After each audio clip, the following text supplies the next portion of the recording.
इस चैनल को सब्सक्राइब करें और घंटा दबाना ना भूलें।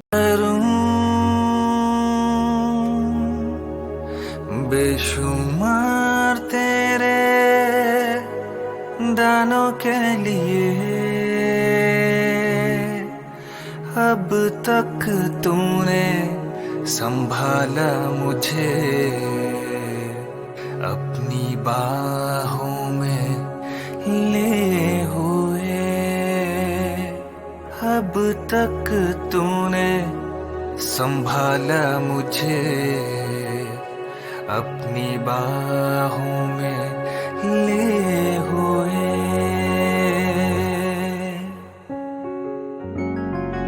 ਸਾਰੇ ਭੈਣ ਭਰਾਵਾਂ ਨੂੰ ਜੈ ਮਸੀਹ ਦੀ।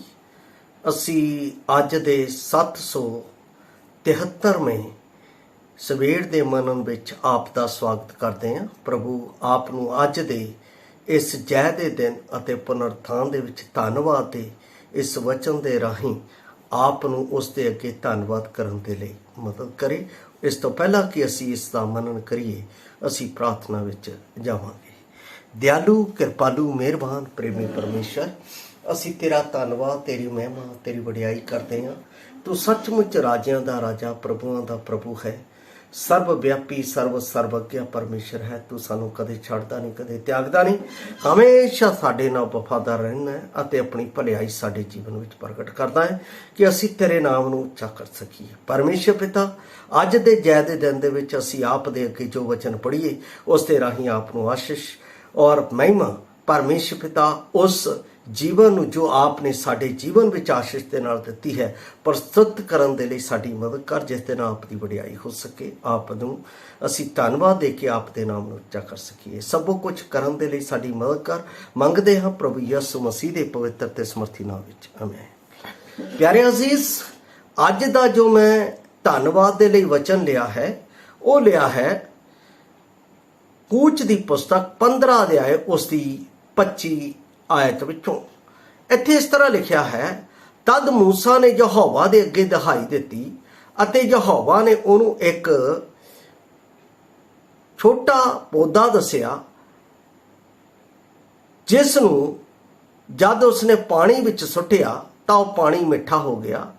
ਅਤੇ ਇਹ ਯਹੋਵਾ ਨੇ ਉਹਨਾਂ ਦੇ ਲਈ ਇੱਕ ਵਿਧੀ ਅਤੇ ਨਿਯਮ ਬਣਾਇਆ ਅਤੇ ਉਹ ਉਸਨੇ ਕਹਿ ਕੇ ਉਹਨਾਂ ਦੀ ਪ੍ਰੀਖਿਆ ਕੀਤੀ।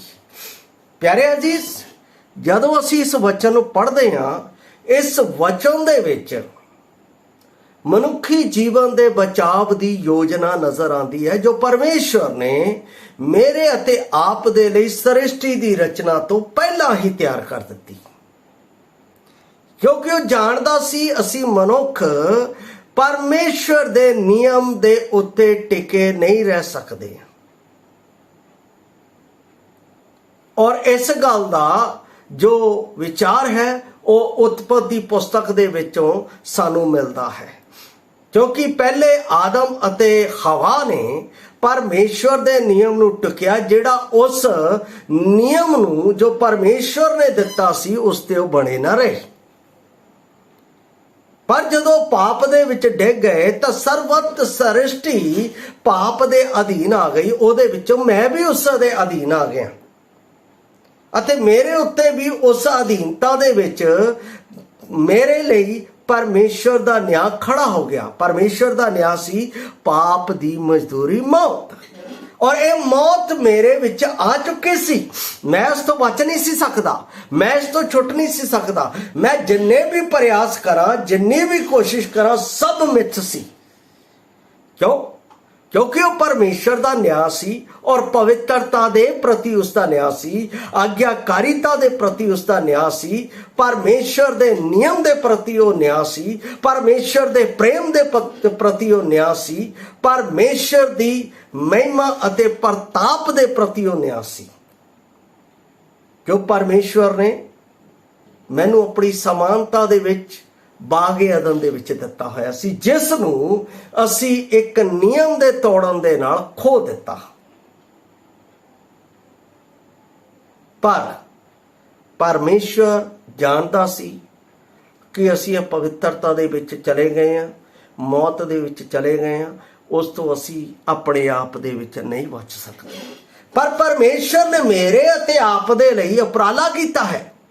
ਇੱਥੇ ਜਦੋਂ ਮਿਸਰ ਦੇ ਵਿੱਚ ਇਸਰਾਈਲੀਆਂ ਨੇ ਉਸ ਅਨਓਬੀਡੀਐਂਸ ਦਾ 430 ਸਾਲ ਮਿਸਰ ਦੀ ਗੁਲਾਮੀ ਦਾ ਦੁੱਖ ਭੋਗਿਆ, ਉਸ ਤੋਂ ਬਾਅਦ ਜਦੋਂ ਪਰਮੇਸ਼ਵਰ ਨੇ ਮੂਸਾ ਦੀ ਅਗਵਾਈ ਦੇ ਵਿੱਚ ਉਹਨਾਂ ਨੂੰ ਮਿਸਰ ਤੋਂ ਛੁਡਾਇਆ ਅਤੇ ਆਪਣਾ ਉਸ ਲਾਲ ਸਮੁੰਦਰ ਤੋਂ ਪਾਰ ਲੰਘ ਕੇ ਆਏ, ਤਦ ਉਹਨਾਂ ਨੂੰ ਪਿਆਸ ਲੱਗੀ, ਤਦ ਪਰਮੇਸ਼ਵਰ ਦੇ ਵਿਰੁੱਧ ਉਹ ਕੁੜਕੁੜਾਏ, ਉਹਨਾਂ ਨੂੰ ਪਾਣੀ ਨਾ ਮਿਲਿਆ। 23 ਆਇਤ ਦੇ ਵਿੱਚ ਲਿਖਿਆ ਹੈ, ਫਿਰ ਮਾਰਾ ਨਾਮ ਇੱਕ ਜਗ੍ਹਾ ਦੇ ਵਿੱਚ ਪਹੁੰਚੇ ਜਿੱਥੇ ਪਾਣੀ ਖਾਰਾ ਸੀ, ਪੀ ਨਾ ਸਕੇ, ਇਸ ਕਾਰਨ ਉਸ ਥਾਂ ਦਾ ਨਾਮ ਮਾਰਾ ਪਿਆ। ਮਾਰਾ ਦਾ ਮਤਲਬ ਕੋੜਾ, ਕੋੜੇ ਦਾ ਮਤਲਬ ਪਾਪ। ਉਹ ਆਪਣੇ ਆਪ ਦੇ ਵਿੱਚ ਆਪਣੇ ਪ੍ਰਯਾਸਾਂ ਦੇ ਵਿੱਚ ਬਚ ਨਹੀਂ ਸੀ ਸਕਦੇ, ਉਹ ਪਾਣੀ ਕੋੜਾ ਸੀ, ਨਹੀਂ ਸੀ ਪੀ ਸਕਦੇ, ਮੌਤ ਦੇ ਵਿੱਚ ਜਾਣਾ ਸੀ। ਪਰ ਪਰਮੇਸ਼ਵਰ ਨੇ ਇਸ ਸਾਰੇ ਇਸਰਾਇਲ ਦੇ ਜਿੰਨੇ ਵੀ ਕੁੱਲ ਉਹਨੇ ਬਚਾਏ ਸੀ, ਉਹਨਾਂ ਨੂੰ ਬਚਾਉਣ ਦੇ ਲਈ ਉਪਾਅ ਕੀਤਾ।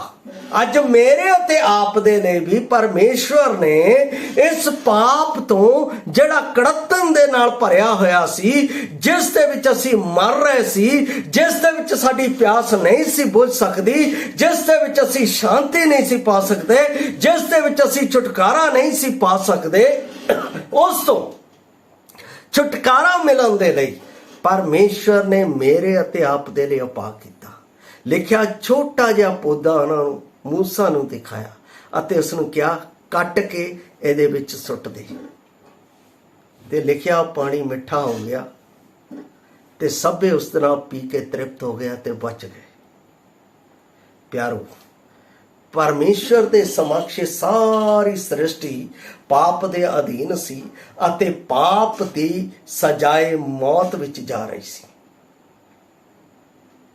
ਤੇ ਅਸੀਂ ਇਹ ਗੱਲ ਕਹਿ ਰਹੇ ਸੀ, ਜਿਸ ਤਰ੍ਹਾਂ ਯਹੋਨਾ ਪ੍ਰਕਾਸ਼ਿਤ ਵਾਕਿਆ ਦੇ ਵਿੱਚ 5:4 ਦੇ ਵਿੱਚ ਕਹਿੰਦਾ ਹੈ, ਕੌਣ ਸਾਨੂੰ ਇਸ ਮੌਤ ਤੋਂ ਬਚਾਵੇਗਾ? ਕੌਣ ਸਾਨੂੰ ਇਸ ਮੌਤ ਤੋਂ ਬਚਾਵੇਗਾ?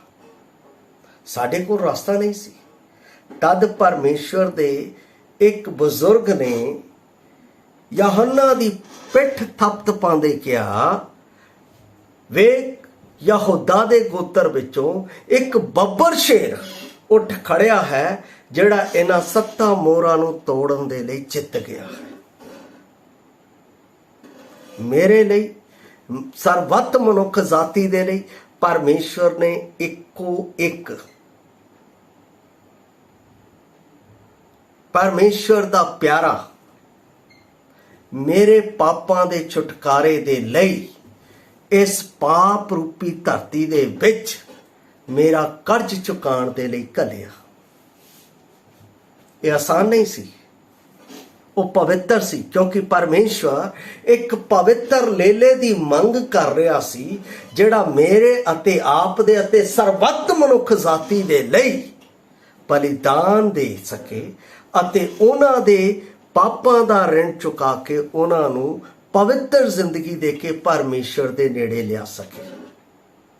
ਉਹ ਸੀ ਪਰਮੇਸ਼ਵਰ ਦਾ ਪਿਆਰਾ ਪੁੱਤਰ ਪ੍ਰਭੂ ਯਿਸੂ ਮਸੀਹ, ਜਿਹੜਾ ਸਵਰਗ ਨੂੰ ਮੇਰੇ ਲਈ ਤਿਆਗ ਕੇ ਇਸ ਧਰਤੀ ਵਿੱਚ ਆਇਆ, ਜਿਸ ਦੇ ਬਾਰੇ ਪੌਲਸ ਫਿਲਿੱਪੀਆਂ 2 ਅਧਿਆਏ ਦੇ ਵਿੱਚ 6 ਤੋਂ ਲੈ ਕੇ 11 ਤੱਕ ਉਸ ਦੇ ਮਹਾਨ ਬਲੀਦਾਨ ਦੀ ਮਨਾਦੀ ਕਰਦਾ ਹੈ। ਉਸ ਨੇ ਮੇਰੇ ਲਈ ਆਪਣੇ ਆਪ ਨੂੰ ਸ਼ੁੰਨ ਕਰ ਦਿੱਤਾ, ਮੇਰੇ ਲਈ, ਕਿ ਮੈਂ ਉਸ ਦੇ ਬਲੀਦਾਨ ਦੇ ਰਾਹੀਂ ਬਚਾਇਆ ਜਾਵਾਂ ਅਤੇ ਪਰਮੇਸ਼ਵਰ ਦੀ ਮਹਿਮਾ ਤੇ ਵਡਿਆਈ ਕਰ ਸਕਾਂ।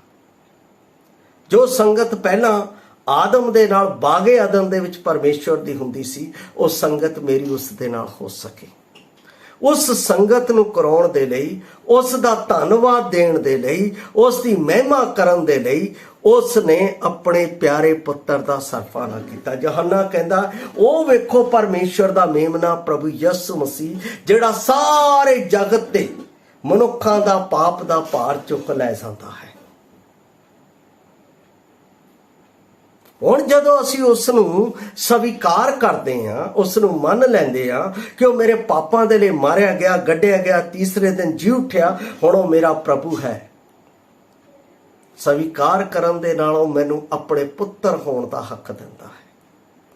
ਪਹਿਲੀ ਗੱਲ, ਪਰਮੇਸ਼ਵਰ ਨੇ ਆਪਣੇ ਪੁੱਤਰ ਨੂੰ ਮੇਰੇ ਲਈ ਘੱਲਿਆ ਜਿਸ ਦੇ ਮੈਂ ਯੋਗ ਨਹੀਂ ਸੀ, ਉਸ ਦਾ ਧੰਨਵਾਦ।